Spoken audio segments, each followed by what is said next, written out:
بسم اللہ الرحمن الرحیم۔ معزز ناظرین گرامی، السلام علیکم ورحمۃ اللہ۔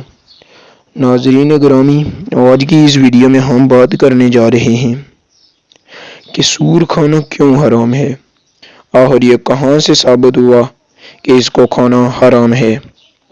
تو آج اسی ٹاپک پر ہم تفصیل سے بات کرنے جا رہے ہیں۔ معزز ناظرین، سور کا گوشت نہ کھانے کی وجہ تو یہ ہے کہ اللہ تعالیٰ اور اس کے رسول حضرت محمد مصطفیٰ صلی اللہ علیہ وآلہ وسلم نے اسے حرام قرار دے دیا ہے، اس لیے ہم ان کے حکم کے پابند ہیں، یعنی نسکتی سے حرام ہے، اس لیے یہ نجس العین ہے۔ اور اس کے نہ کھانے کی کئی حکمتیں ہیں، جن میں سے پہلی حکمت یہ ہے کہ اس میں بہت گندگی اور بدبو ہوتی ہے، جو اس کے نجس العین ہونے کی دلیل ہے۔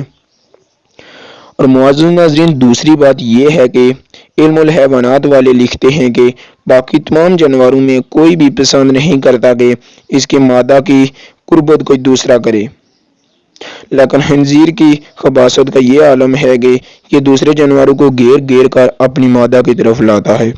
جب وہ اس مادہ کی قربت کرتے ہیں تو وہ خوش ہوتا ہے۔ لہذا ہمارا مشاہدہ ہے کہ جو لوگ سور کا گوشت کھاتے ہیں، ان میں بھی یہ خصلت پائی جاتی ہے۔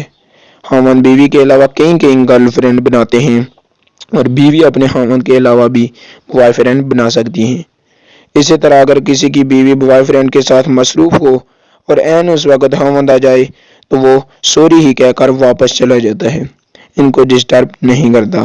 لیکن اسلام جو ہمارا دین ہے، وہ اس بے حیائی اور بے غیرتی کی اجازت کسی قیمت پر نہیں دیتا۔ امید ہے ناظرین کہ آپ کو یہ ویڈیو پسند آئی ہوگی۔